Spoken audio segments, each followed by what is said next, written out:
नमस्कार. लोकशाही मराठीच्या न्यूज प्लॅनेटमध्ये मी विशाल पाटील आपल्या सगळ्यांचं स्वागत करतो. नाशिकमधील लैंगिक शोषण प्रकरणामध्ये नवनवीन खुलासे समोर येताना दिसतात. आता तर भोंदू अशोक खरात याचे 58 नाही तर 100 पेक्षा अधिकचे व्हिडिओ असल्याची माहिती पोलीस सूत्रांनी दिली आहे. तर अशोक खरात याच्या प्रकरणामध्ये आता SIT कडून विविध तांत्रिक विश्लेषणाच्या साहाय्याने फोन संभाषण देखील काढण्यात आलेलं आहे. याशिवाय संकटात सापडलेल्यांकडून कॅप्टन खरातनं कोट्यवधी रुपयांची माया जमवल्याचं हळूहळू समोर येत आहे. कॅप्टन फाइल्स मध्ये नेमकं काय सापडलं पाहूयात आमच्या या स्पेशल रिपोर्टमधून.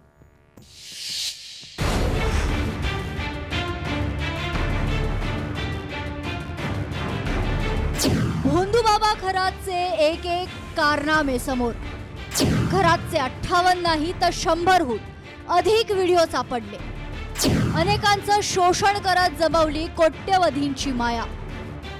कॅप्टन फाइल्स मधून अनेक धक्कादायक बाबी समोर. व्हिडिओत आणि फोटोत दिसणारा हा आहे अशोक खरात. पीडित महिलेला गुंगीचं औषध देऊन लैंगिक शोषण केल्याचा त्याच्यावर आरोप आहे. नुकताच नाशकात सरकारवाडा पोलीस ठाण्यात त्याच्या विरोधात गुन्हा दाखल झालाय. तपासादरम्यान पोलिसांना 58 व्हिडिओजचा एक पेनड्राईव्ह सापडलाय. तर आता जी माहिती समोर येते त्यानुसार 2 दिवसात या व्हिडिओजची संख्या 100हून अधिक असल्याचं समजतंय. पोलिसांनी अटक केल्यानंतर या खरातचे एक एक कारनामे समोर येत आहेत. एका महिलेसोबतचा व्हिडिओ सोशल मीडियावर व्हायरल झालाय, ज्यामध्ये तांत्रिक विधी करताना अत्यंत किळसवाणा प्रकार केल्याचं दिसतंय. त्यानंतर थेट महिलेचे लैंगिक शोषण केल्याची धक्कादायक बाब समोर आली आहे. महिलेच्या तक्रारीवरून गुन्हा दाखल करण्यात आलेला आहे. महिलेचं नेमकं काय फिर्यादीमध्ये म्हणणं काय होतं? शारीरिक शोषणाबद्दलची तक्रार आहे. सध्या तरी नाव अशोक खरात म्हणून आलेलं आहे. किती महिलांच्या तक्रारी आहेत? सध्या एकच तक्रार आहे. नेमकं काय प्रोफेशन होतं, म्हणजे काय ते काय नाही, अजून काहीच निष्पन्न. जस्ट गुन्हा दाखल झालेला आहे, अजून तपास चालू केलेला आहे. कोण आहे हा भोंदू बाबा अशोक खरात? अशोक खरात मूळचा सिन्नर तालुक्यातील कहांडळवाडी गावचा. सर्वसाधारण शेतकरी कुटुंबात जन्म, अभ्यासात हुशार. अशोक खरात मर्चंट नेव्हीमध्ये नोकरीला होता. जवळपास 20 ते 22 वर्ष मर्चंट नेव्हीत नोकरी केली आहे. नोकरीच्या निमित्तानं 150हून अधिक देश फिरल्याची माहिती. विविध देशांची संस्कृती, परंपरा याचा अभ्यास त्यानं केलाय. मर्चंट नेव्हीत नोकरीला असल्यानं तो कॅप्टन खरात नावानं ओळखला जायचा. निवृत्तीनंतर त्यानं अंकशास्त्राचा अभ्यास केला. त्या माध्यमातून तो लोकांना भविष्य सांगू लागलाय. भविष्यात काय करायचं याचं मार्गदर्शन करू लागला. ठोकताळे बसू लागल्यानं त्याचा भक्त परिवार वाढत गेला. राहणीमान चांगलं, अनेक भाषांवर प्रभुत्व. मोठे सेलिब्रिटी राजकारणी त्याच्याकडे आकर्षित झाले. धार्मिक तंत्रमंत्रात आपला गाढा अभ्यास असल्याचं त्यानं भासवलं. लोकांना आपल्या मोहात पाडलं. त्यातूनच बड्या राजकीय नेत्यांबरोबरच त्याची उठबस सुरू झाली. नेते मंडळी त्याच्या पायावर डोकं ठेवायचे, अक्षरशः पाय धुवायचे. नाशिकमधील सिन्नर तालुक्यातील मिरगावात शिवनिका ट्रस्टची स्थापना केली. ट्रस्ट अंतर्गत श्री ईशान्येश्वर मंदिराची स्थापना केली. अनेक मंत्र्यांनी मिरगावातील मंदिरात भेट दिली. अशोक खरात चर्चेत आला. मोठे राजकीय नेते, सेलिब्रिटी आणि उद्योजक त्याच्याकडे मार्गदर्शनासाठी येत असत. नाशिकमधील सिन्नर तालुक्यातील मिरगावात शिवनिका ट्रस्टची स्थापना केली. ट्रस्ट अंतर्गत श्री ईशान्येश्वर मंदिराची स्थापना केली. अनेक मंत्र्यांनी मिरगावातील मंदिरात भेट दिली. अशोक खरात चर्चेत आला. मोठे राजकीय नेते, सेलिब्रिटी आणि उद्योजक त्याच्याकडे मार्गदर्शनासाठी येत असत. नाशिक पोलिसांच्या अटकेत असलेल्या खरातच्या मालमत्तांची झाडाझडती घेण्यात आली. त्यासाठी नाशिक पोलिसांची 4 पथकं 4 ठिकाणी स्वतंत्र तपासणी करत होते. त्यात मिरगावच्या फार्म हाऊसवर पिस्तूलसह वापरलेले काडतूस आणि जिवंत काडतूस पोलिसांना मिळून आली आहेत. नाशिकच्या तृप्ताबाला या राहत्या घरून जिथून खरातला अटक केली त्या ठिकाणी 6.5 लाखांची रोकड मिळाली आणि नाशिक सिन्नर, शिर्डी, मुंबई या शहरांसह परदेशात असलेल्या मालमत्तांची कागदपत्रही पोलिसांनी जप्त केली आहेत. ज्योतिष आणि अंकशास्त्राच्या जोरावर खरातनं अंदाजे 500 कोटी ते 2000 कोटींच्या दरम्यान मालमत्ता जमवल्याचं बोललं जातंय. विशेष म्हणजे खरातचा प्रत्यक्ष अप्रत्यक्ष सहभाग असलेल्या 3 गुन्ह्यांच्या संदर्भात शासनानं SITची स्थापना करत महिला IPS तेजस्विनी सातपुते यांच्याकडे प्रमुख पद दिलंय. राज्यात विविध राजकीय नेत्यांनी याबाबत कठोर कारवाई करण्याची मागणी केली आहे, तर काहींनी अशोक खरात ज्या संस्थेचा अध्यक्ष होता त्या ठिकाणी सदस्य म्हणून असलेल्या रुपाली चाकणकर यांच्या विरोधात रान पेटवलंय. रुपाली चाकणकर महिला आयोगाच्या अध्यक्ष असल्यानं त्यांच्या राजीनाम्याची मागणी सुद्धा केली जाते.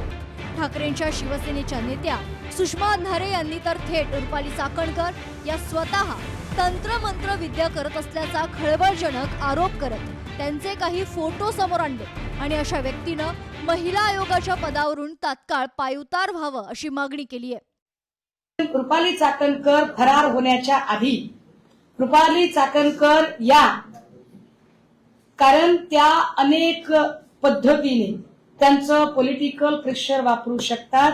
हे कॅप्टन खरात प्रकरणात मागच्या वर्षभरात अनेक वेळा सिद्ध झालेलं आहे. चाकणकर ज्या पदावर आहेत त्या पदाच्या गौरव गरिमेचा विचार करता त्या पदावरून त्यांना आधी बाजूला करावं लागेल.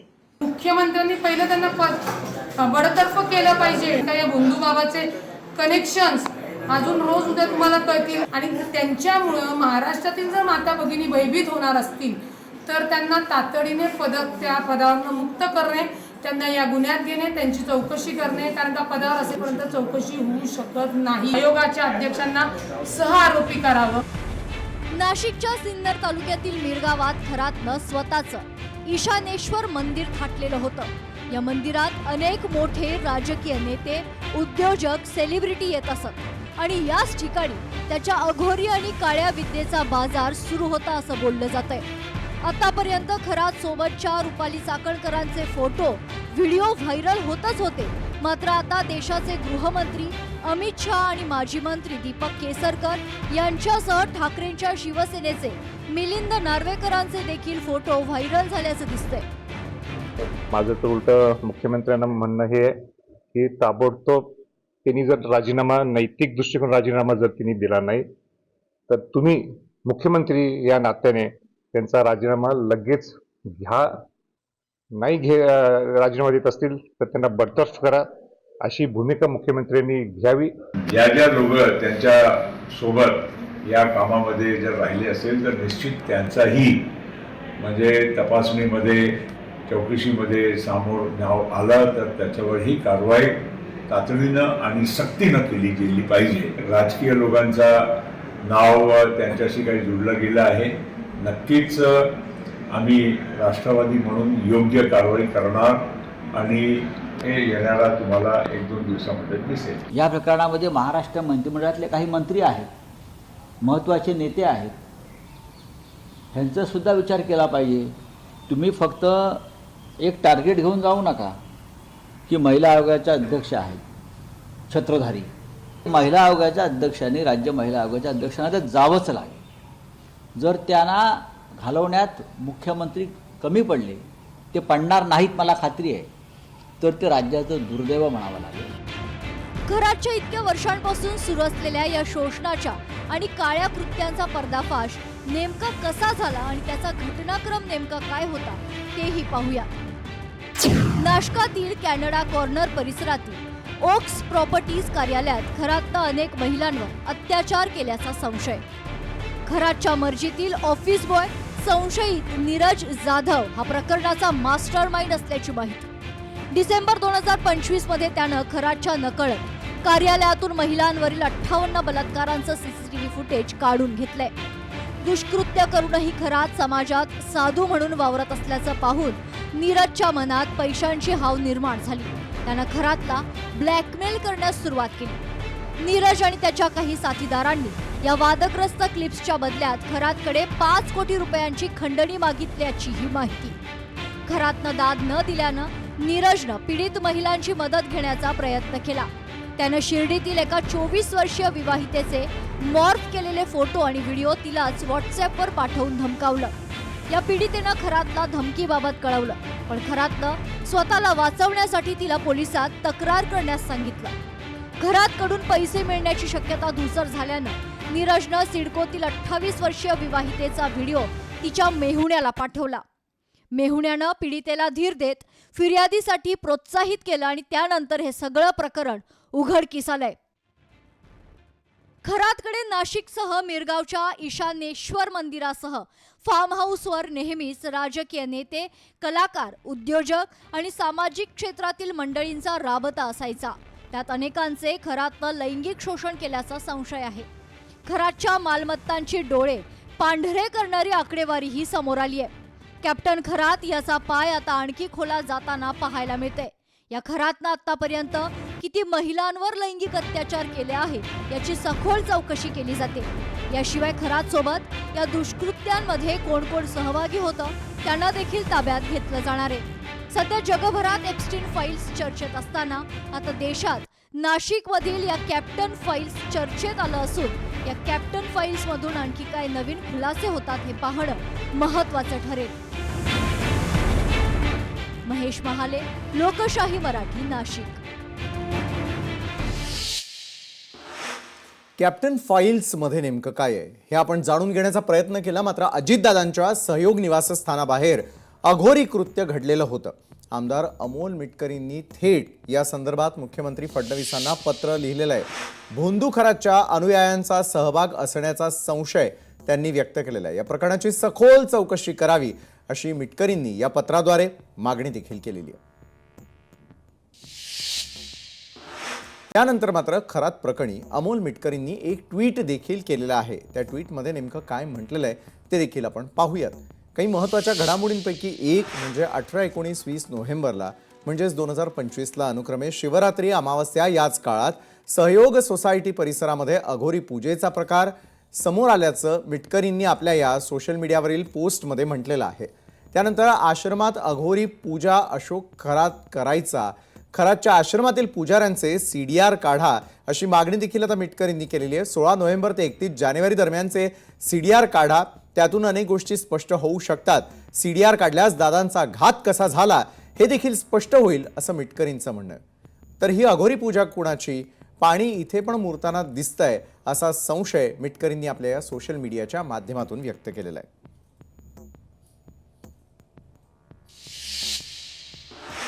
आणि याच संदर्भामध्ये अधिक चर्चा करण्यासाठी आपल्यासोबत राष्ट्रवादी काँग्रेसचे आमदार स्वतः अमोल मिटकरी जोडले गेलेले आहेत. अमोलजी, एकंदरीत आम्ही सगळ्या रिपोर्टमधून दाखवलं की आतापर्यंत नेमकं काय काय घडलं, मात्र एक वेगळा संशय तुम्ही देखील व्यक्त करताना दिसतात आणि हा संशय थेटपणे खरातकडे बोट दाखवणारा अशा प्रकारचा आहे. सहयोग सोसायटीच्या बाहेर जो अघोरी प्रकार होता, जो सगळ्यात आधी आपण सगळ्यांनी आणि महाराष्ट्रानं उघड्या डोळ्यांनी पाहिला, मात्र याचा आणि खरात फाईल्सचा काय संबंध वाटतोय आपल्याला आणि थेट मुख्यमंत्र्यांना काय आवाहन तुम्ही केलेलं आहे, पत्राद्वारे काय मागणी केलेली आहे? अमोलजी.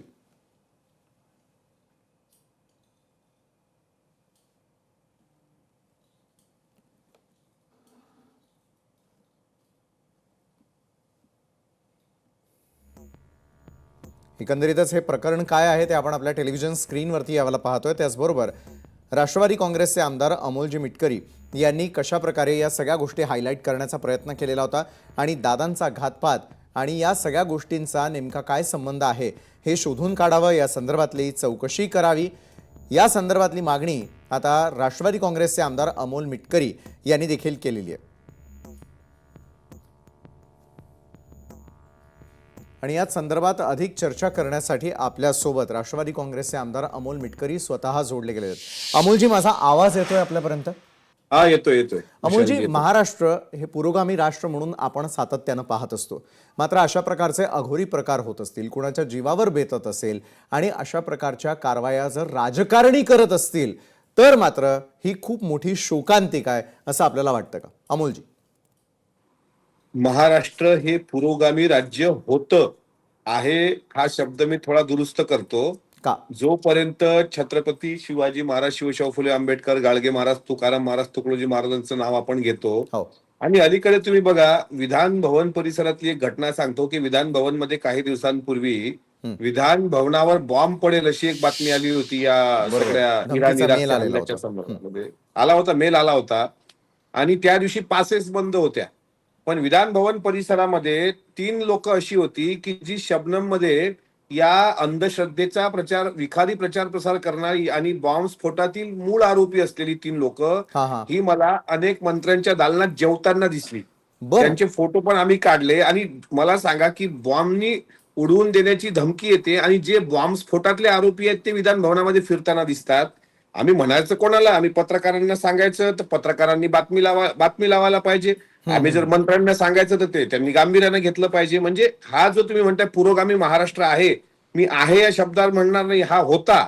आता गौरी लंकेश, आपले दाभोळकर सर, त्याच्यानंतर यांच्या ज्या काही हत्या झाल्या त्यांच्या हत्येचे मारेकरी जर खुलेआम फिरत असतील तर पुरोगामी महाराष्ट्र काय म्हणायचं? या महाराष्ट्रामध्ये हा एक कायदा आला आता धर्म स्वातंत्र्याच्या संदर्भामधला कायदा, त्यात माझं मत पण मी मांडलं.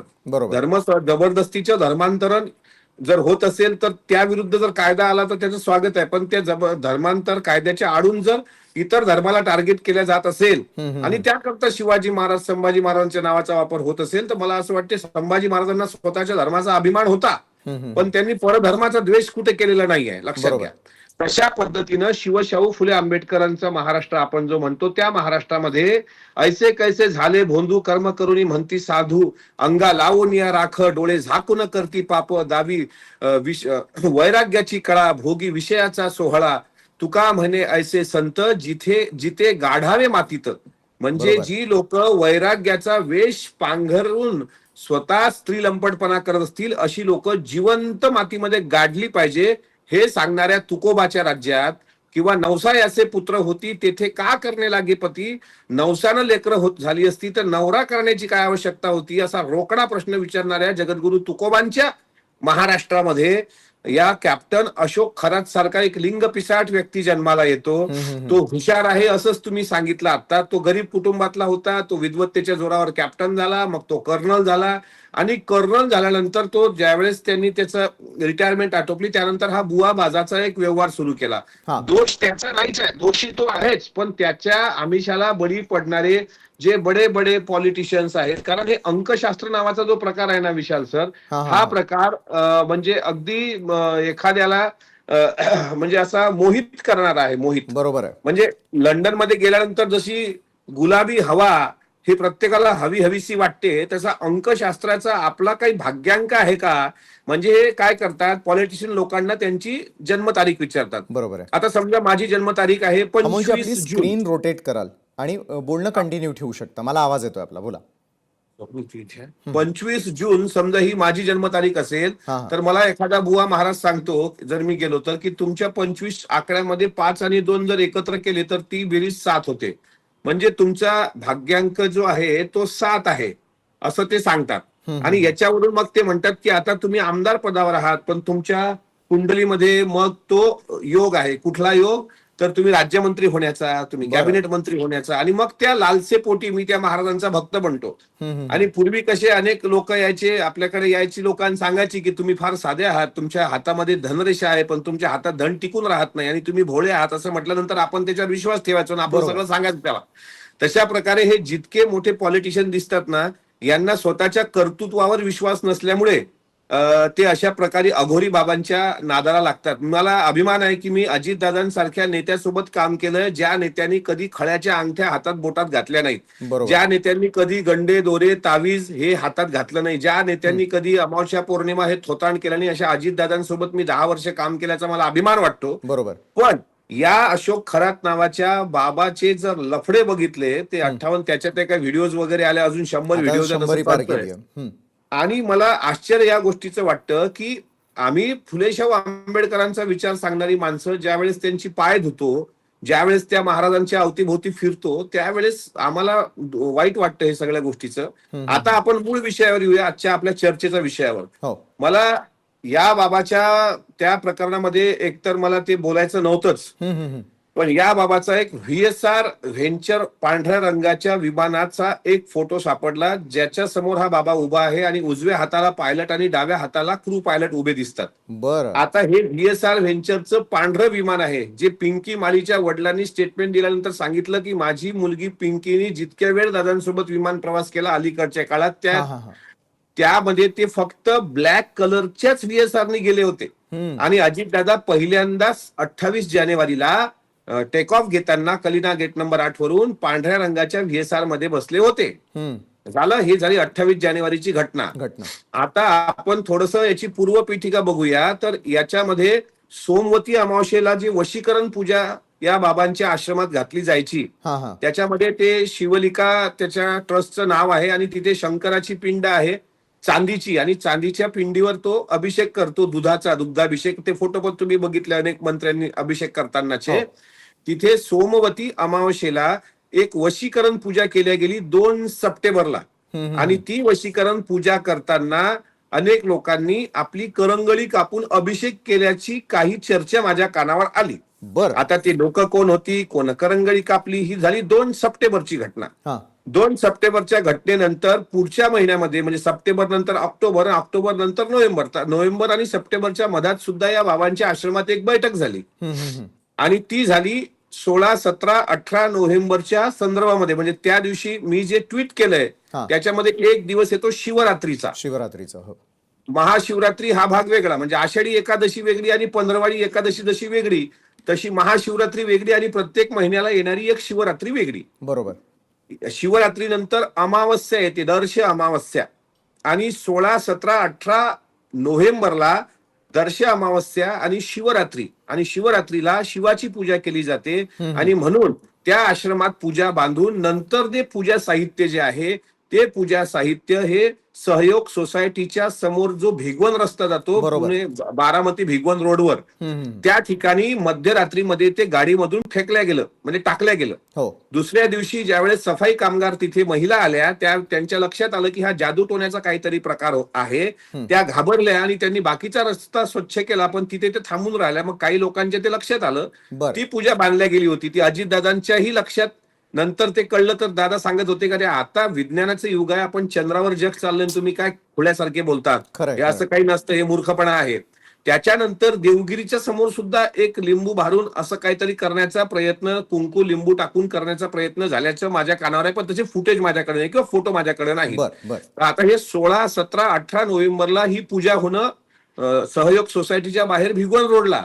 2 सप्टेंबरला सोमवती अमावस्येला वशीकरण पूजेमध्ये करंगळी कापून शिवावर रक्ताचा अभिषेक करणं, आणि त्याच्यानंतर मग जो अनिष्टच्या कार्यकर्त्यांच्या जे लक्षात आल्यानंतर त्यांना धमकीचे फोन या बाबाच्या OSD आणि PS कडून आलेत की एका पूजा विधीमध्ये कोल्ह्याचे कान सुद्धा मागितले आणि हरिणाची शिंग पण तिथे होती. आणि ह्याच्यानंतर अजितदादांच्या विमानाचा जो तुम्ही 26, 27, 28चा जर तुम्ही प्रवास बघितला तर 26 जानेवारीला अजितदादा पुण्याचे पालकमंत्री ह्या नात्यानं पुण्याला होते, त्यांनी ध्वजारोहण केलं होतं. 27 तारखेला ते मुंबईला आले आणि मुंबईला रात्री 8 वाजता ते निघून पुण्याला जाणार होते आणि 10 वाजता आराम करून दुसऱ्या दिवशी सकाळी, म्हणजे ज्या दिवशी अपघात झाला त्या दिवशी ते बाय रोड बारामतीला जाणार होते. बरोबर. आता त्याच दिवशी कोणीतरी तिथे आलं, कोण आलं माहित नाही, कोणाचा फोन आला मलाही माहित नाही, मला त्यात बोलायचं नाही. त्याबद्दल अधिक रोहित पवार आमदार जे आहेत कर्जत विधानसभा मतदारसंघाचे, त्यांनी सांगितलेलं आहे. आणि दादांना असा सल्ला दिला गेला त्या भोंदू बाबाच्या सांगण्यावरून की तुम्ही आता आज तुम्ही राहू द्या, उद्या सकाळी तुम्ही VSR व्हेंचरनी प्रवास करा. आणि VSR व्हेंचरच्या पांढऱ्या रंगाच्या विमानात जे दादा कधी बसत नव्हते त्या विमानात 28 जानेवारीला ते बसले. आणि मग पुढं होत्याचं नव्हतं काय झालं हे महाराष्ट्रानं बघितलं.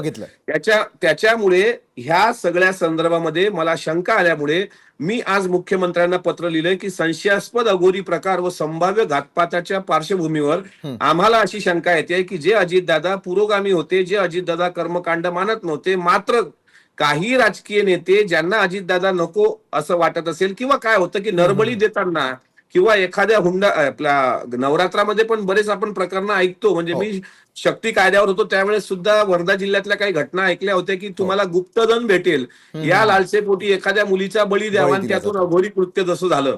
तसं तुम्हाला मंत्रीपद किंवा आणखी काही तुम्हाला मोठं पद पाहिजे असतील तर मग तुम्हाला ही अडचण असू शकते भविष्यामध्ये. त्याच्यामध्ये अशा प्रकारचा सल्ला संबंधित काही लोकांना दिला गेला असेल आणि म्हणून अजितदादांचं विमान जे तिथून टेक ऑफ झालं 28 जानेवारीला, त्या विमानाच्या संदर्भात आमचं आता असं स्पष्ट मत आहे की या सगळ्या कॅप्टन अशोक खरात प्रकरणाचा हा धागादोरा म्हणजे दादा विमानात बसणे आणि दादा तिथून निघणे हे सगळ्या गोष्टी जर बघितल्या तर 2 सप्टेंबर, 16, 17, 18 नोव्हेंबर आणि 26 जानेवारी ते 31 जानेवारी म्हणून हे 2 सप्टेंबर ते 31 जानेवारीचे या महाराजांचे सीडीआर काढले गेले पाहिजे. हा महाराज कोणाच्या संपर्कात होता, यांनी कोणती पूजा बांधली, यांनी करंगळ्या कोणाच्या कापून घेतल्या, यांनी रक्ताचे अभिषेक कसे करून घेतले आणि वशीकरण पूजा नावाचा जो प्रकार आहे तो प्रकार नेमका काय होता हे या बाबांच्या याच्यातून जर निष्पन्न झालं तपासातून. कारण आता SIT तेजस्विनी सातपुतेंच्या अध्यक्षतेखाली मला वाटते SITची समिती गठीत केल्या गेलेली आहे, चौकशी होते आहे आणि माननीय मुख्यमंत्र्यांच्या हे लक्षात आलं असेल म्हणून 16 तारखेलाच या बाबाची उचल बांगलीची तयारी झाली होती. कारण येथं राज्य सरकारने सुद्धा उच्चस्तरीय चौकशी अर्थात CID चौकशी लावलेली आहे. बरोबर. आणि मला असं वाटतं की माझा अंदाज आहे की माननीय मुख्यमंत्र्यांना हे कळतंय की अजितदादाच्या विमान अपघाताचा संबंध या बाबासोबत असावा म्हणून रात्री 3 वाजताच त्या बाबाला उचलण्याची मोहीम आपल्या पोलिसांनी आखली, महाराष्ट्र पोलिसांनी, नाशिक पोलिसांनी.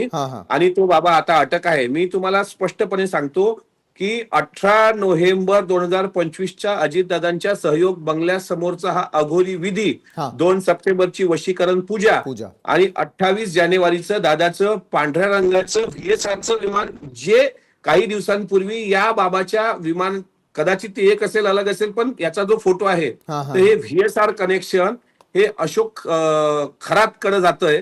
त्यामुळे अजितदादांच्या विमान अपघाताच्या दृष्टिकोनातून हा तपास अत्यंत महत्वाचा आहे आणि म्हणून तसं पत्र मी मुख्यमंत्र्यांना लिहिलंय. नक्कीच अमोलजी, खरं तर तुमच्याशी बोलल्यानंतर खरोखर डोकं सुन्न व्हायला होतं की ज्या महाराष्ट्रामध्ये आपण पुढच्या काळामध्ये चांगले चांगले निर्णय घेऊन विकसित महाराष्ट्र करूयात या संदर्भातल्या चर्चा होत असताना असे धक्कादायक प्रकार जर समोर येत असतील तर खरोखर ही शोकांतिकाच म्हणावी लागेल. मात्र तुमच्यासारखे आमदार समोर येतात, ही सगळी टाइमलाईन महाराष्ट्राला समजावून सांगतात, मुख्यमंत्र्यांना आवाहन करतात. बघूयात मुख्यमंत्री यावरती किती कारवाई करतात ते देखील.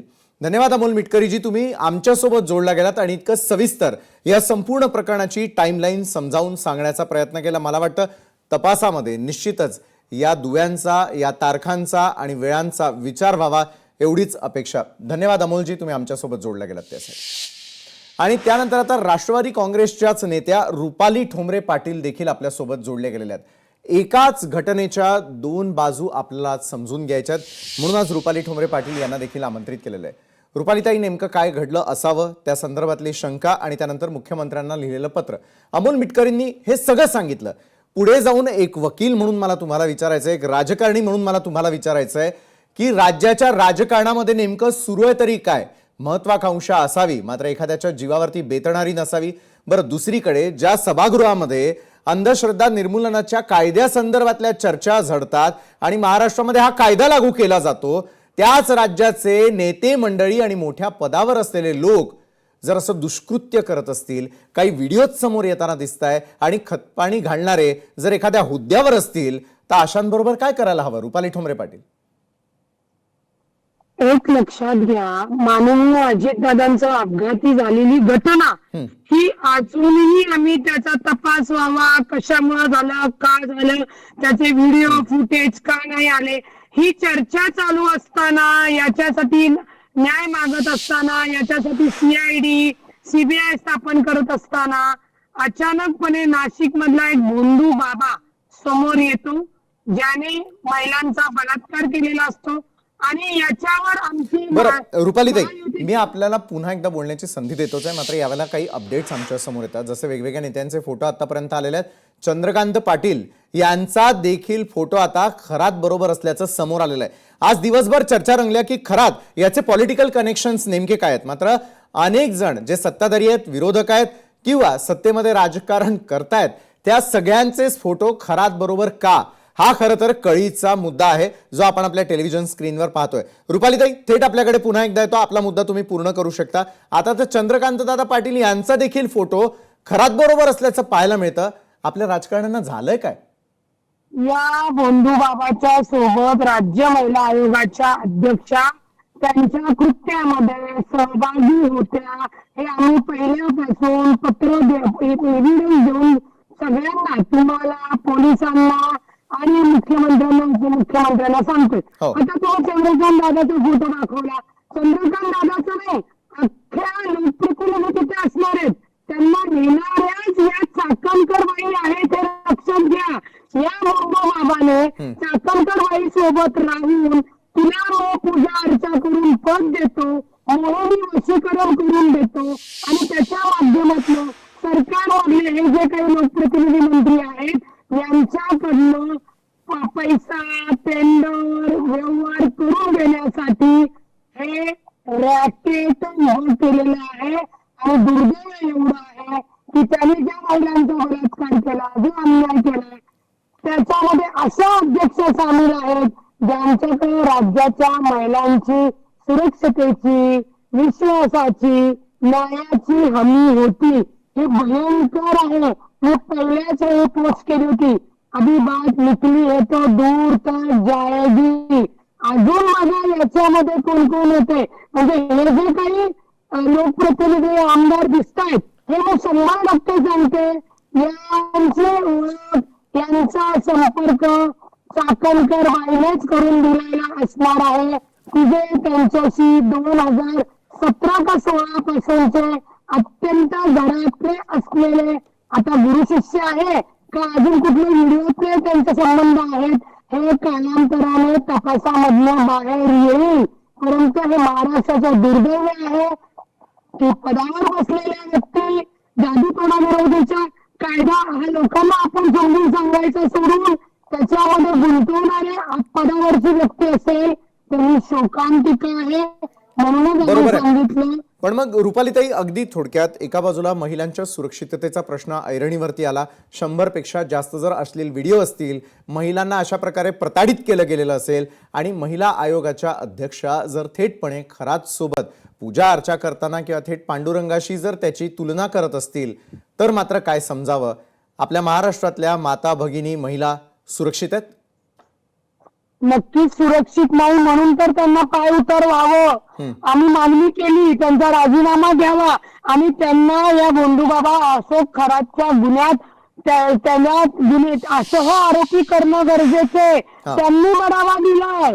त्यांनी वर्षापूर्वी जर याच्यावर कारवाई केली असती, त्या पत्रकाराला धमकवलं नसतं, निःशक्तपणे जर कारवाई करायला लावली असती तर आज एवढ्या महिला अत्याचाराला बळी पडल्या नसत्या, त्यांचे व्हिडिओ शूट झाले नसते. या देवाच्या नावावर तुझं भलं करतो म्हणून या माणसाने त्यांच्यावर शारीरिक संबंध प्रस्थापित केले नसते. हे काय या लक्षात येत नाही चाकणकर बाईंच्या?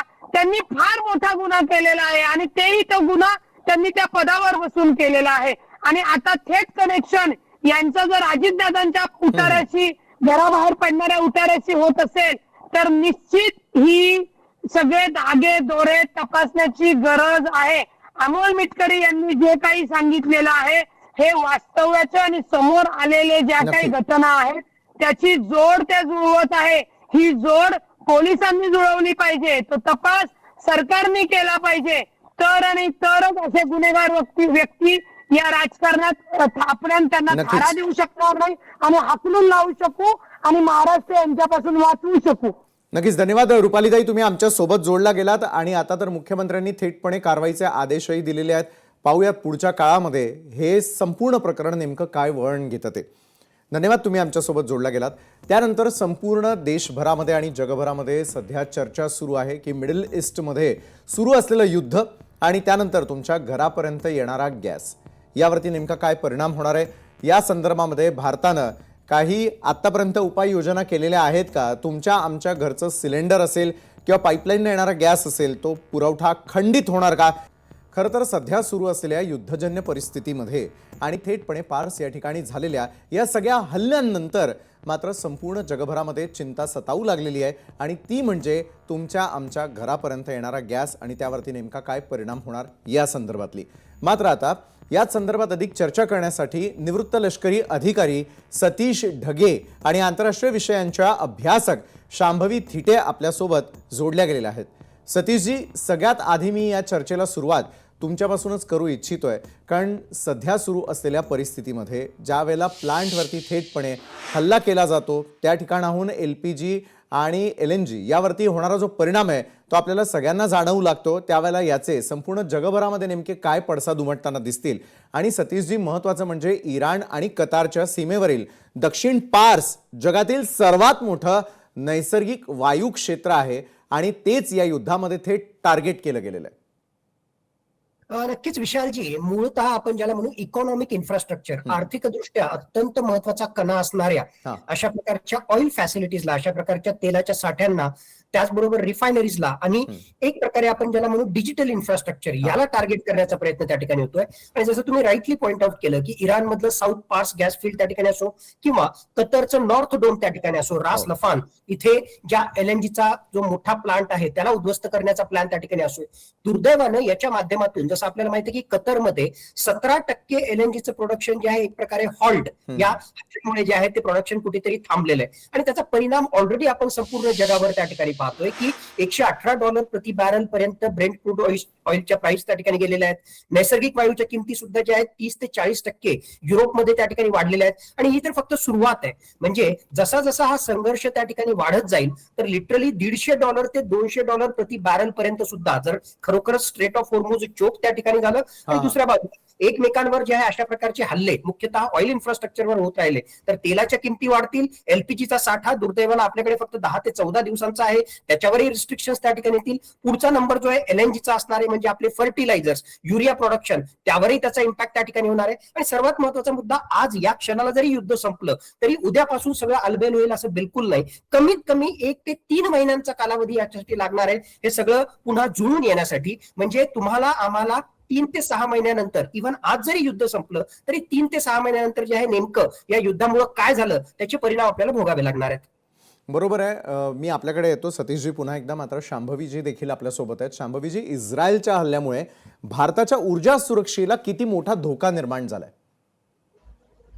खरं तर आपला जो गॅस आहे तो 40% गॅस हा याच कतार मधल्या गॅस फील्ड मधून येतो. आता आपल्याला जो स्ट्रेट ऑफ होर्मुझचा पॅसेज ओपन झाला होता भारतासाठी, तिथून येणारा गॅस महत्वाचा कतार मधून येत होता. त्यामुळे आता आपल्याकडे येण्यासाठी तो पॅसेज आहे, पण गॅस आणण्यासाठी कतारची गॅस फॅसिलिटी जी आहे त्याच्यावरती हा हल्ला झालाय.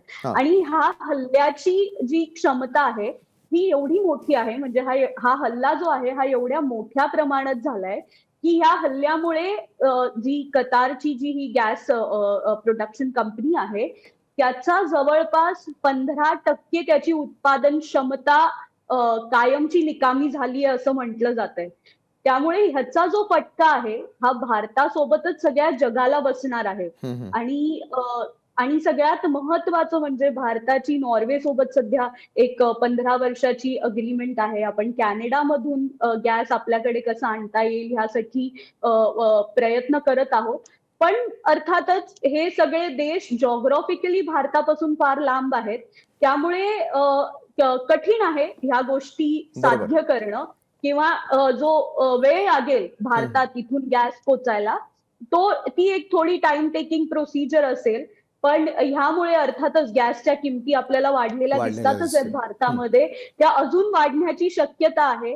कारण का की हा जो प्लांट आहे हा आपल्यासाठी अतिशय महत्वाचा होता. बरोबर. शांभवीजी, मी आपल्याकडे येईल, मात्र सतीशजी, भारत आपल्या नैसर्गिक वायूच्या तब्बल 47% आयात ही खरं तर कतारकडून करतो, ही आकडेवारी सांगते. मात्र पार्स गॅस फील्ड आणि कतारच्या रास लाफान प्रकल्पावरील हल्ल्यांमुळे भारतावरती काय परिणाम होतील आणि हल्ले करण्यासाठी पार्स गॅस फील्ड किंवा रास लाफान यांचा युद्धनीतीमध्ये का निवड करण्यात आलेली असावी असं आपल्याला वाटतं? दुसऱ्या प्रश्नाचं पहिल्यांदा उत्तर त्या ठिकाणी देण्याचा प्रयत्न करतो. मुळातच आता आर्थिक केंद्रावर हल्ले प्रतिहल्ले कशा त्या ठिकाणी होत आहेत यासाठी, कारण या आर्थिक केंद्रांवर, कारण या अरब राष्ट्रांची मुख्यतः व्यवस्था, अर्थव्यवस्था ही मुळात जी आहे तेलाच्या व्यापारावर त्या ठिकाणी डिपेंडंट आहे. मग इराणच्या या तेलाच्या व्यापाराला जर एक प्रकारे खंडित त्या ठिकाणी करता आलं, त्याला बाधित करता आलं, तर अल्टिमेटली जी रसद आहे, अल्टिमेटली जो सप्लाय मिलिटरी इन्फ्रास्ट्रक्चरला त्या ठिकाणी मिळतो. एक प्रकारे हे युद्ध चालू ठेवण्यासाठी जे आहे इराणची एक प्रकारे मुस्कटदाबी करण्यामध्ये, इस्रायल आणि अमेरिका यशस्वी होईल. म्हणून या ऑइल इन्फ्रास्ट्रक्चरवर जो आहे हल्ला करण्याचा प्रयत्न यांच्याकडून होतोय. आणि त्याच्या विपरीत आपण त्या ठिकाणी पाहतोय की इराण सुद्धा जो आहे कतरमध्ये असेल, त्याचबरोबर अरब राष्ट्रांमध्ये या ऑइल इन्फ्रास्ट्रक्चरवर म्हणजे मुळात जे आहे एक अशा प्रकारच्या आर्थिक केंद्रांवर अटॅक केला तर त्यांची या मिलिटरी कॅम्पेनसाठीची जी रसद आहे, एक प्रकारे जो पुरवठा आहे तो कुठेतरी बाधित होईल यासाठी ते हल्ला त्या ठिकाणी करतायत. आणि आपण जसं सांगतो की जगामधला सर्वात ज्ञात अशा प्रकारचा नैसर्गिक वायूचा साठा या दोन देशांमध्ये मिळून हे सगळं आपण साऊथ पार्स गॅस फील्ड त्याला त्या ठिकाणी म्हणतो, कारण त्याचा काही भाग हा कतरमध्ये त्या ठिकाणी आणि साऊथ पार्स गॅस फील्ड जे आहे इराणमध्ये त्या ठिकाणी 13 वर्ष जगाची नैसर्गिक वायूची रिक्वायरमेंट फुलफिल करेल एवढा मोठा जो आहे नैसर्गिक वायूचा साठा त्या ठिकाणी आहे. आणि त्याला जर येणाऱ्या काळामध्ये आणखी मोठ्या प्रमाणामध्ये जर टार्गेट केलं जात असेल तर त्याचा परिणाम जो आहे जगावर त्या ठिकाणी होणारच आहे. ऑलरेडी जसे आपल्या चर्चेमध्ये आलं, शांभवी मॅडमनी सांगितलं आणि सुरुवातीलाही मी सांगितलं की कतर हा जो आहे अत्यंत महत्वाचा असा LNG प्रोडक्शन करणारा त्या ठिकाणचा देश आहे. बरोबर. आणि त्याच्यावरच जर जे आहे हल्ला हा इराणच्या मार्फत त्या ठिकाणी होत असेल, तिथली एक महत्वाची फॅसिलिटी ज्याच्या माध्यमातून 17% LNGचं प्रोडक्शन जे आहे हॉल्ट झालेलं असेल, थांबलेलं असेल, तर त्याचा डायरेक्टली फटका जो आहे तो भारताला सुद्धा त्या ठिकाणी बसतो. बरोबर. आणखीन एक लपलेला अँगल सुद्धा विशालजी तुम्ही लक्षात घ्या.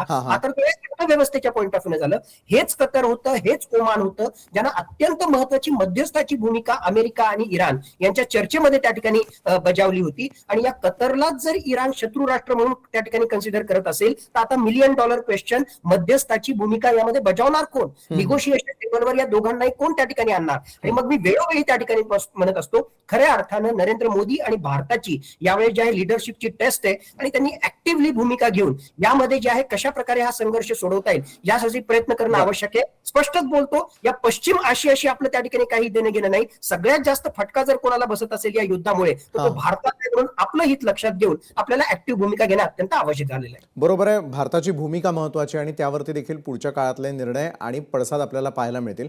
शांभवीजी, भारत सरकार इंधन सुरक्षेसाठी अमेरिकेसह इतर देशांमधून देखील पर्यायी पुरवठा शोधण्याची तयारी करतोय. गेल्या 3 आठवड्यांपासून सुरू असलेले हे प्रयत्न देखील आपण पाहतोय.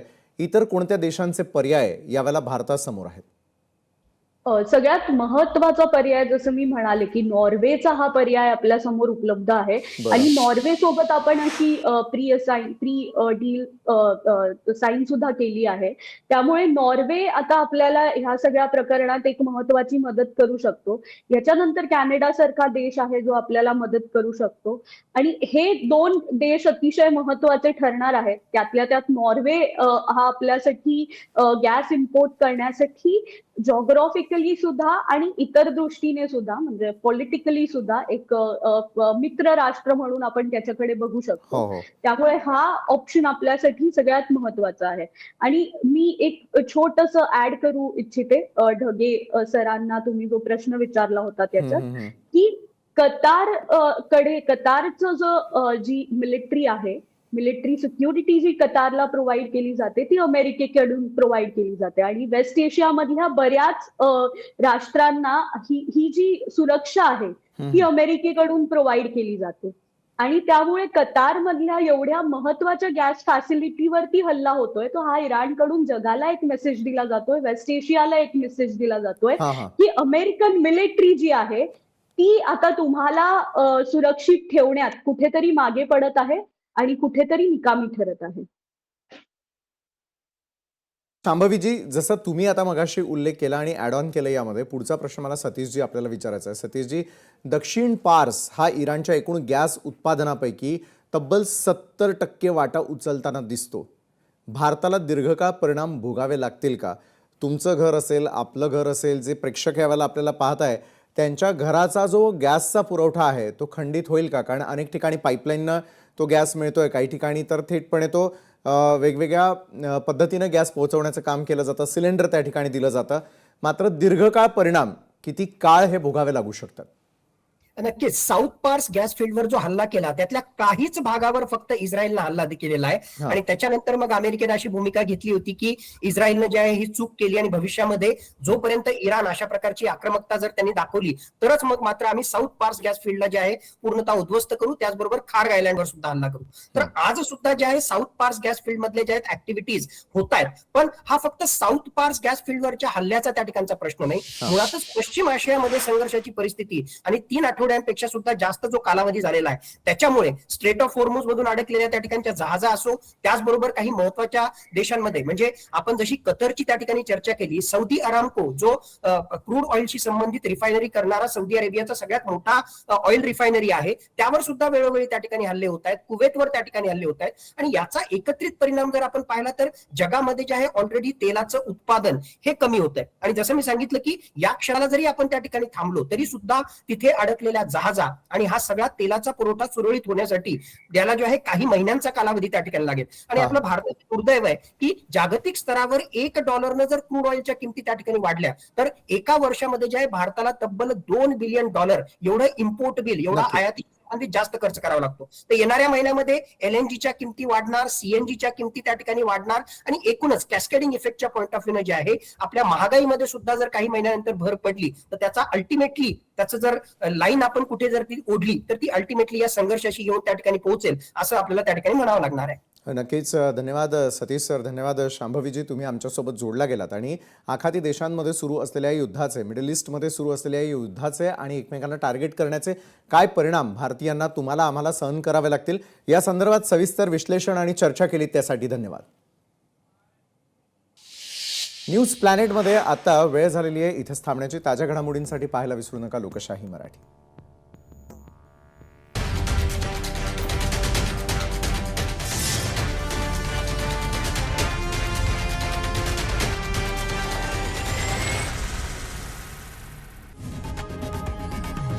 लोकशाही मराठी ऐका, पहा, जागरूक रहा.